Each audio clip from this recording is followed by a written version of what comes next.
Hello दोस्तों, परिवर्तन आधारशिला चैनल पर एक बार फिर आपका स्वागत है। फ्रेंड्स, हम एनसीईआरटी हिस्ट्री की सीरीज कर रहे हैं, जिसमें आज हम 8th क्लास के चैप्टर 4 आदिवासी दिक्कू और एक स्वर्ण युग की कल्पना को कवर करेंगे। तो फ्रेंड्स, वीडियो को लास्ट तक जरूर देखें। चलिए स्टार्ट करते हैं अपने आज के चैप्टर को। बात हो रही है 1895 की। 1895 में क्या है, बिरसा नाम के एक आदमी थे जो बिहार में छोटा नागपुर के जंगलों और गांवों में उन्हें घूमते देखा गया। तो नाम क्या है, बिरसा है। 1895 की बात है। लोग कहते थे कि उनके पास चमत्कारी शक्तियां हैं, वह सारी बीमारियों को दूर कर सकता है, अनाज की ढेरी को कई गुना बढ़ा सकता है। बिरसा ने खुद यह ऐलान कर दिया था कि उसे भगवान ने लोगों की रक्षा, यानी कि जो दिक्कुओं हैं, दिक्कुओं किसके लिए यूज किया गया, जो बाहरी लोग अंग्रेज हैं, कि उसे भगवान ने लोगों की रक्षा, दिक्कुओं की गुलामी से आजाद कराने के लिए भेजा है। कुछ समय के भीतर जो हजारों लोग हैं वो बिरसा के पीछे चलने लगे। मतलब बिरसा के जो इस विचार को मान्यता मिल जाती है तो वे उसे क्या मानते हैं, वे उसे भगवान मानते हैं। उन्हें यकीन था कि वह उनकी सारी समस्याएं दूर करने आया था। बिरसा का जन्म एक मुंडा परिवार में हुआ था।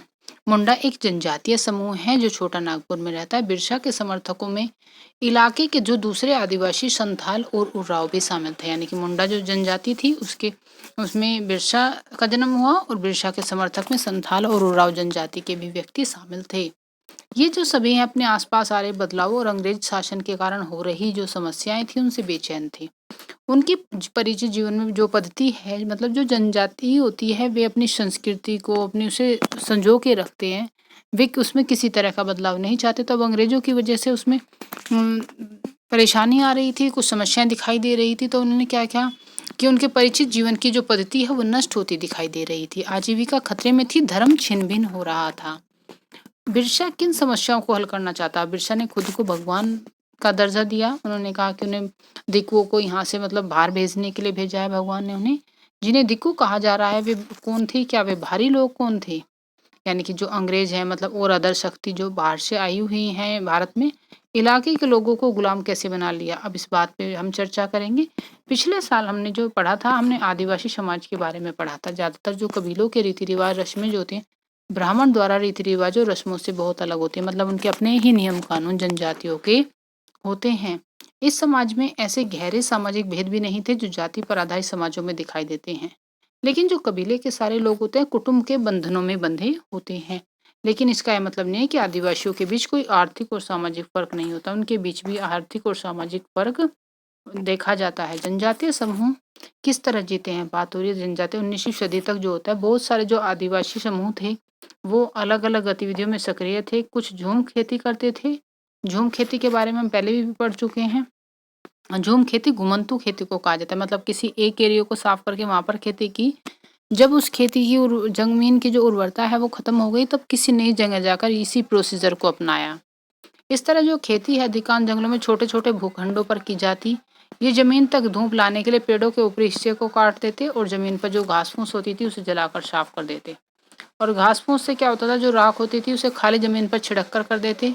इस राख में पोटास होती थी और मिट्टी उपजाऊ हो जाती। कुल्हाड़ी से पेड़ों को काटते और जो कुदाल होती थी उससे जमीन की ऊपरी सतह को खुरच देते।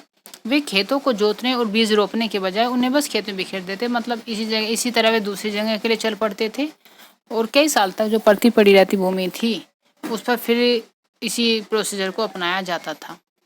तो यहाँ पर पर्ती के लिए वर्ड दिया गया है शाल, और महुए को डिस्क्राइब किया गया है। कुछ पर्ती क्या होते हैं, कुछ समय के लिए बिना खेती की छोड़ दी जाने वाली भूमि, ताकि उसकी मिट्टी की जो उपजाऊ है वो दोबारा से रिकवर हो जाए। एक साल जो शाल होता है, शाल एक पेड़ है। महुआ एक फूल है जिसे खाया जाता है और शराब बनाने के लिए इस्तेमाल किया जाता है। अब जो घुमंतू किसान होते हैं मुख्य रूप से पूर्वोत्तर और मध्य भारत के पर्वतीय और जंगली पट्टियों में रहते थे। इन आदिवासी समुदायों की जो जिंदगी है वो जंगल में बेरोक टोक आवाजाही और फसल उगाने के लिए जमीन और जंगलों के इस्तेमाल पर आधारित थी। मतलब इन्हें किसी चीज की रोक टोक नहीं थी, इस वे कहीं भी जाकर खेती कर सकते थे, किसी भी जमीन को छोड़ देते थे। कुछ शिकारी और खाद्य संग्राहक थे। बहुत सारे इलाकों में आदिवासी जो हैं वो पशुओं का शिकार करके वन्य उत्पादों को इकट्ठा करके अपना काम चलाते थे। वे जंगलों को अपनी जिंदगी के लिए बहुत जरूरी मानते थे। तो उड़ीसा में जंगलों में रहने वाला खोंड समुदाय इसी तरह का समुदाय था। बात हो रही है खोंड समुदाय की। इनमें कुछ जो लोग हैं वो टोलियां बनाकर शिकार पर निकलते और जो भी उनके हाथ लगता मतलब आपस में उनको बांट लेते थे। जंगलों से मिले फल और जड़ें खाते थे। खाना पकाने के लिए वे साल और महुआ के बीजों का तेल इस्तेमाल करते थे। इलाज के लिए वे बहुत सारी जंगली जड़ी बूटियों का इस्तेमाल करते थे और जंगलों से स्थानीय बाजारों इकट्ठा की गई चीजों को स्थानीय बाजारों में बेच देते। जब भी स्थानीय बुनकर और चमड़ा कारीगरों को कपड़े और चमड़े की रंगाई के लिए कुसुम और पलाश के फूलों की जरूरत होती तो वे खोंड समुदाय के लोगों से ही कहते थे। तो कुसुम और जो पलाश के फूलों की जरूरत हो रही है तो उसके लिए खोंड समुदाय के जो लोग हैं वे ही काम करते थे। अब इसमें ये चीज़ है कि अब हम चीज़ों की अदला बदली से वे काम अपना जो है वे अपना काम चला लेते थे। कई बार क्या होता था उन्हें कोई चीज़ लेनी है तो किसी को कोई चीज़ दे दी, उसके बदले हमने अन्य चीज़ उनसे ले ले हैं। तो उन्हें ज़रूरी चीज़ खरीदने के लिए अपनी मुट्ठी भर आमदनी का भी सहारा लेना पड़ता था। मतलब आमदनी नहीं है उनके पास, वे आपस में ज़्यादातर आदान प्रदान करके ही गुजारा कर रहे हैं, लेकिन थोड़ी बहुत आमदनी जो किसी चीज़ को बेचकर होती है कभी कभी वे उससे भी अपना कुछ गुजारा करते थे। अब गांव आसपास के गांव में भी नौकरी करते थे। कोई बोझ ढोता था, कोई सड़क निर्माण कार्य में मजदूरी करता। आदिवासी खेत मजदूर थे। आदिवासियों को मजदूरी के लिए ज़्यादा भटकना पड़ता था, लेकिन उनमें जो बहुत सारे समुदाय थे जैसे मध्य भारत के बेंगा औरों के लिए काम करने से कतराते थे। मतलब कुछ ऐसे भी थे जो औरों के लिए काम करने से था, वे अपना ही काम करते थे। बेंगा खुद को जंगल की संतान मानते थे, वे केवल जंगल की उपज पर ही जिंदा रह सकती है। मजदूरी करना बेगाओं के लिए अपमान की बात थी। तो इस तरह की भी जनजाति समूह होते हैं और सबके अपने उनके रिवाज होते हैं। तो कुछ जानवर पालते थे। अब जानवरों को पालने में बहुत सारे आदिवासी समूह हैं। वे चाहते थे अपनी जिंदगी चलाते थे और मवेशी और भेड़ों की रेवड़ से लेकर यहाँ से वहाँ चलते रहते थे। मतलब कभी एक जगह जहाँ घास खत्म हो जाती दूसरे इलाके में चले जाते। इसी तरह जो पंजाब के पहाड़ों में रहने वाले वन गुज्जर और आंध्र प्रदेश की लबाड़िया आदि समुदाय हैं, वे गाय भैंस के झुंड पालते थे। कुल्लू के गद्दी समुदाय के लोग गडरिये थे। कश्मीर के बकरवाल बकरियां पालते थे। इसी तरह के जो हैं वे जानवर पालकर अपना गुजारा करते थे। अब शिकार का वक्त, बुआई का वक्त और नए खेतों में जाने का वक्त, इसमें आपके लिए ज़्यादा कुछ नहीं है। नेक्स्ट टॉपिक को देख लेते हैं, मेन पॉइंट की तरफ चलते हैं, क्योंकि हमारे पास इतना भी ज़्यादा टाइम नहीं है कि हम हर चीज़ को बिल्कुल डिटेल में पढ़ाएं। जो चीज़ एग्जाम के लिए इम्पोर्टेंट है वही कवर करेंगे। कुछ लोग एक जगह खेती करते थे। अब कुछ जनजातीय जो कबीले हैं वो एक जगह टिक कर भी खेती करने लगे। बार बार जगह बदलने के बजाय वे एक ही जगह खेती करने, हलों का इस्तेमाल करने लगे। ज़मीन पर उन्हें अधिकार मिलते जा रहे थे। बहुत सारे जो समुदाय थे, छोटा नागपुर के मुंडाओं की तरह जमीन जो थी पूरे कबीले की संपत्ति होती थी। कुल के सभी सदस्यों को उन मूल निवासियों का वंशज माना जाता था जिन्होंने सबसे पहले आकर जमीन को साफ किया था। लिहाजा जमीन पर सभी का बराबर हक होता। फिर भी अक्सर ऐसा होता था कि कुछ लोग औरों से ज्यादा ताकत जुटा लेते। कुछ मुखिया बन जाते, बाकी उनके अनुयायी होते थे। जो ताकतवर होते थे वे खुद खेती करने के बजाय अक्सर अपनी जमीन जो है बटाई पर दे देते थे। ब्रिटिश अफसरों को गोंड और संथाल, एक ही जगह ठहर कर रहने वाले आदिवासी समूह, शिकारी, संग्राहक या घुमंतू खेती करने वालों के मुकाबले ज्यादा सभ्य दिखाई देते थे। तो क्या हो रहा है, गोंड और जो संथाल थे जो एक ही जगह ठहर कर रहने वाले जो शिकारी संग्राहक के हैं उनके मुकाबले ज्यादा सभ्य दिखाई दे रहे हैं घुमंती खेती करने वालों के मुकाबले।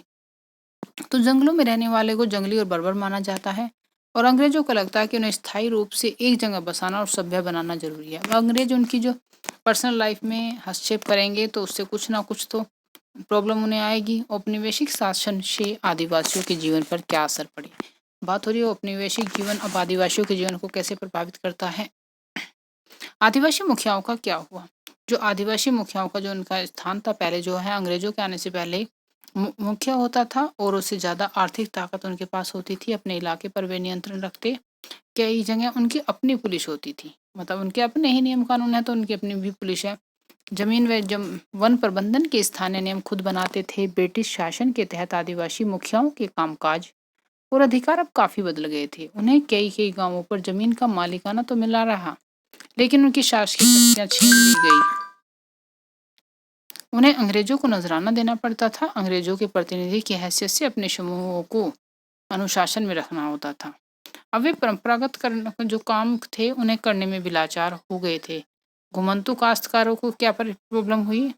अंग्रेजों को जो परेशानी थी वो कि ये वे यहाँ वहाँ भटकते रहते, एक जगह तो ठहरते नहीं है। वे चाहते तो अंग्रेज जो आदिवासियों को समूह एक जगह रहकर स्थायी रूप से रहे। खेती करें। स्थायी रूप से एक जगह रहने वाले किसानों को नियंत्रित करना आसान था, मतलब वे उन पर नियंत्रण करने के लिए चाहते थे कि वे एक ही जगह रहें और उनके लिए जो मतलब उनकी आमदनी नियमित हो जाएगी, तो उनके लिए जो अंग्रेजों के लिए राजस्व भी नियमित हो जाएगा। उन्हें जमीन के बारे में भी कुछ नियम लागू कर दिए। उन्हें जमीन को मापकर प्रत्येक व्यक्ति का हिस्सा तय कर दिया। उन्होंने यह भी तय कर दिया कि किसे कितना लगान देना होगा। कुछ किसानों को भूस्वामी और दूसरों को पट्टेदार घोषित किया गया। झूम जो काश्तकार थे, स्थायी रूप से अंग्रेजों की कोशिश बहुत कामयाब नहीं रही। झूम काश्तकारों को जहाँ पानी कम हो, मिट्टी सूखी हो, वहाँ हलों से खेती करना आसान भी नहीं होता। हलों की मदद करने से झूम काश्तकारों को अक्सर नुकसान ही हुआ, क्योंकि उनके खेत अच्छी उपज नहीं दे पाते थे। तो पूर्वोत्तर राज्य के जो झूम काश्तकार थे, वे इस बात पर अड़े रहे कि उन्हें परंपरागत ढंग से ही जीने दिया जाए। व्यापक विरोध के फलस्वरूप अंग्रेजों को आखिरकार उनकी बात माननी पड़ी। ऐसे कबीलों को जंगल से कुछ हिस्सों पर घुमंतु खेती की छूट दे दी गई, मतलब कुछ हिस्सा उनके लिए डिसाइड करके उन्हें घुमंतु खेती की छूट दे दी गई। वन कानून और उनके प्रभाव देख लेते हैं।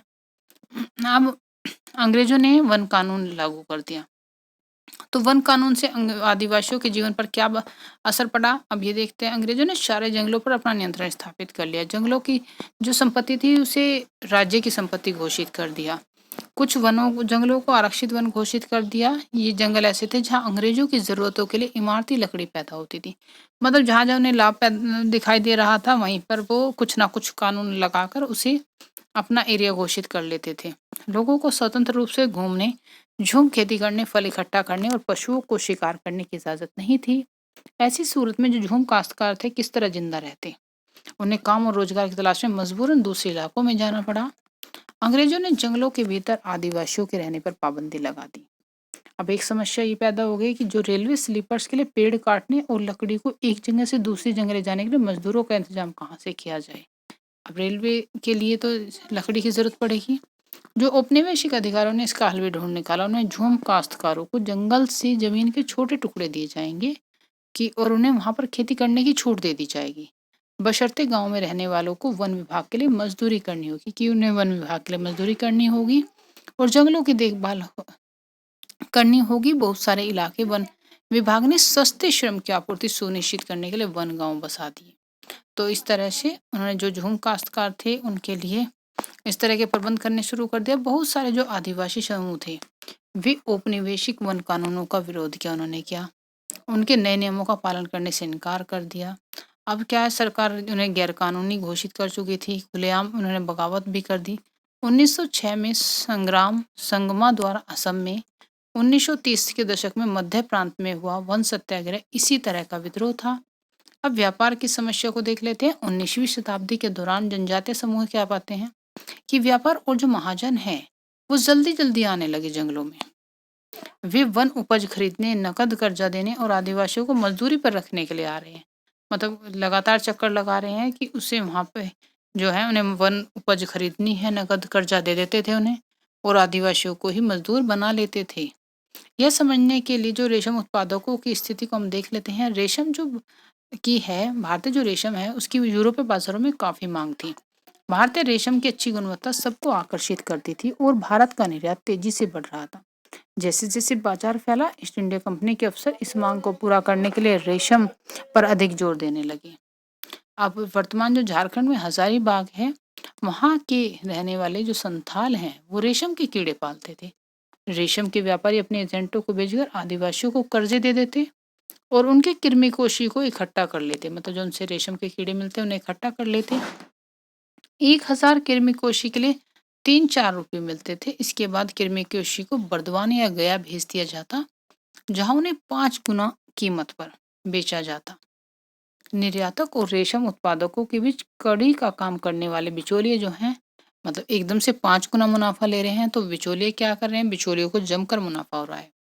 रेशम उत्पादकों को बहुत मामूली फायदा मिलता और सारे आदिवासी जो समुदाय हैं बाजार और व्यापारियों को अपना सबसे बड़ा दुश्मन मानने लगे थे। ये 1920 का एक दिखाया गया है कि बिहार के झरिया और जो रानीगंज में कोयले की खदानों में काम करने वाले लगभग 50% जो खनिक थे वो आदिवासी थे। अंधेरी और दमघोटू खाद्यान्नों में काम करना न केवल शरीर को तोड़ता बल्कि खतरनाक भी होता था और 1920 के दशक में देश के कोयला खदानों में हर साल 2000 से भी ज्यादा मजदूर मारे जाते थे। अब देखते हैं काम की तलाश में इससे दूर घर से दूर जाने वाले आदिवासियों की दशा तो और भी ज्यादा खराब थी। आखिर जो 19वीं सदी के आखिर से उन्हें चाय बागानों फैलने लगे थे। खनन उद्योग भी एक महत्वपूर्ण उद्योग बन गया। असम के चाय बागानों और झारखंड की कोयला खदानों में काम करने के लिए आदिवासियों को बड़ी संख्या में भर्ती किया गया। अब जो ठेकेदारों की मार्फत इन्हें भर्ती किया जाता था, तो ठेकेदार क्या करते, उन्हें न केवल बहुत कम वेतन देते बल्कि उन्हें वापस घर भी नहीं लौटने देते। अब काम की तलाश में बाहर तो चले गए, लेकिन उन्हें वापस, उनका मतलब वेतन रोक के रख लेंगे तो वही चीज़ें वे अपने घर भी नहीं जा पाएंगे। 19वीं और 20वीं शताब्दियों की बात करें तो देश के विभिन्न भागों में जनजातीय समूहों ने बदलते कानून, अपने व्यवहार पर लगी पाबंदियां, नए करों और व्यापारियों महाजनों द्वारा किया गया शोषण के खिलाफ कई बार बगावत भी की। 1831-32 में कोल आदिवासियों ने, 1855 में संथालों ने और मध्य भारत में बस्तर विद्रोह हुआ है 1910 में। 1940 में महाराष्ट्र में वर्ली विद्रोह हुआ। बिरसा जिस आंदोलन का नेतृत्व कर रहे थे वह भी इसी तरह का आंदोलन था। बिरसा के बारे में हम स्टार्टिंग में पढ़ चुके हैं। बिरसा मुंडा 1870 के दशक में जन्म होता है। पिता गरीब थे। जो बिरसा का बचपन है भेड़ बकरियां चराते, बांसुरी बजाते और स्थानीय अखाड़ों में नाचते गाते भी था। उनकी परवरिश मुख्य रूप से बोहोंडा के आसपास के जंगलों में होती है। गरीबी से लाचार जो बिरसा के पिता काम की तलाश में जगह जगह भटकते थे। लड़कपन में ही बिरसा ने अतीत में हुए मुंडा विद्रोह की जो कहानियां थी वे सुन ली थी। कई बार समुदाय के सरदार को विद्रोह का आह्वान करते हुए देखा। उन्हें जो समुदाय के सरदार थे जो विद्रोह का आह्वान कर रहे थे, तो उन्हें देखते बिरसा के समुदाय के लोग ऐसे स्वर्ण युग की बात क्या करते थे जब मुंडा जो लोग हैं दिकुओं के उत्पीड़न से पूरी तरह से आजाद थे। मतलब तब की बात की जाती तो सरदारों का कहना था कि एक बार फिर उनके समुदाय के परंपरागत अधिकार जो हैं बहाल हो जाएंगे। वे खुद को इलाके के मूल निवासियों का वंशज मानते थे। अपनी जमीन की लड़ाई, मुल्क की लड़ाई लड़ रहे थे। मतलब वे लोगों को याद दिलाते कि उन्हें अपना साम्राज्य वापस पाना है। तो इस तरह के किस्से कहानियां जब बिरसा के सामने आते तो बिरसा स्थानीय मिशनरी स्कूल में जाने लगे, जहां उन्हें मिशनरियों के उपदेश सुनने का मौका मिला। वहां भी उन्होंने यही सुना कि मुंडा समुदाय स्वर्ग का साम्राज्य हासिल कर सकता है, अपने खोए हुए अधिकार वापस पा सकता है। अगर वे अच्छे ईसाई बन जाएं, अपनी खराब आदतें छोड़ दें तो ऐसा हो सकता है। तो बिरसा ने एक जाने माने वैष्णव धर्म प्रचारक के साथ कुछ समय बिताया। उन्होंने जनेऊ धारण किया, शुद्धता और दया पर जोर देने लगे। अपनी किशोरावस्था में बिरसा जिन विचारों के संपर्क में आए वे उनसे काफी गहरे तौर पर प्रभावित थे। बिरसा का आंदोलन आदिवासी समाज को सुधारने का आंदोलन था। उन्होंने मुंडाओं से आह्वान किया कि वे शराब पीना छोड़ दें, गांव को साफ रखें, डायन और जादू टोने में विश्वास ना करें। बिरसा ने मिशनरियों और हिंदू जमींदारों का भी लगातार विरोध किया। वे मानते थे कि मुंडा जीवन शैली को वे नष्ट कर रहे हैं। 1895 की बात है। बिरसा ने अपने अनुयायियों से आह्वान किया कि वे अपने गौरवपूर्ण अतीत को पुनर्जीवित करने के लिए संकल्प लें और अपने अतीत के एक ऐसे स्वर्णयुग सतयुग की चर्चा करते थे वे जब मुंडा लोग अच्छा जीवन जीते थे, तटबंध बनाते थे, कुदरती झरनों को नियंत्रित करते थे, पेड़ और बाग लगाते थे, पेट पालने के लिए खेती करते। उस काल्पनिक युग में मुंडा अपने बिरादरों और रिश्तेदारों का खून नहीं बहाते थे, वे ईमानदारी से जीते। बिरसा चाहते तो लोग एक बार फिर अपनी जमीन पर खेती करें, एक जगह टिक कर रहे अपने खेतों पर काम करें। तो वे इस तरह से बातों का प्रचार प्रसार कर रहे थे कि पहले हम किस तरह के थे और अब हम किस तरह से हो गए हैं। तो उन्होंने कहा कि हमें बुरी आदतें छोड़नी होंगी। अंग्रेजों को बिरसा आंदोलन के राजनीतिक उद्देश्यों से बहुत ज्यादा परेशानी थी। आंदोलन मिशनरियों, महाजनों, हिंदू भूस्वामियों और सरकार को बाहर निकालकर बिरसा के नेतृत्व में मुंडा राज स्थापित करना चाहता था। यह आंदोलन इन्हीं ताकतों को मुंडा की सारी समस्याओं और कष्टों का स्रोत मानता था। अंग्रेजों की जो भूनीतियां थी उनकी परंपरागत भूमि व्यवस्था को नष्ट कर रही थी। अब हिंदू भूस्वामी और महाजन उनकी जमीन छीनते जा रहे थे और मिशनरी उनकी परंपरागत संस्कृति का आलोचना करते थे। जब आंदोलन फैल गया तो अंग्रेजों ने सख्त कार्रवाई करने का फैसला किया। 1895 में बिरसा को गिरफ्तार कर लिया जाता है और दंगे फसाद के आरोप में 2 साल की सजा सुनाई। 1897 में जेल से लौटने के बाद बिरसा समर्थन जुटाते हुए गांव-गांव घूमने लगे। उन्होंने लोगों को उकसाने के लिए जो परंपरागत प्रतीक हैं और भाषा का इस्तेमाल किया। वे आह्वान कर रहे थे कि उनके नेतृत्व में साम्राज्य की स्थापना के लिए रावणों, जो दिकु और यूरोपीय हैं, जो बाहरी लोग हैं, यूरोपीय हैं, को तबाह कर दें।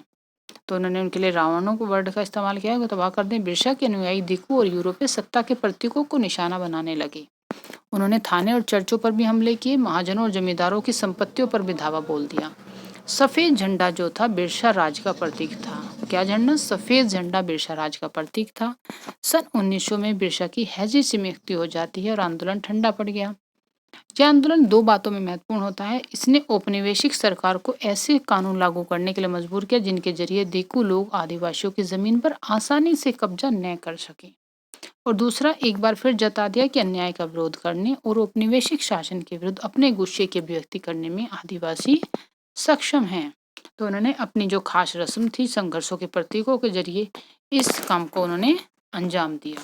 तो फ्रेंड्स, ये था हमारा आज का चैप्टर। आपको कैसा लगा मुझे कमेंट करके ज़रूर बताएं, और आपकी इतनी मेहनत के लिए एक लाइक और एक सब्सक्राइब तो बनता है। मिलते हैं नेक्स्ट वीडियो में, तब तक के लिए गुड बाय।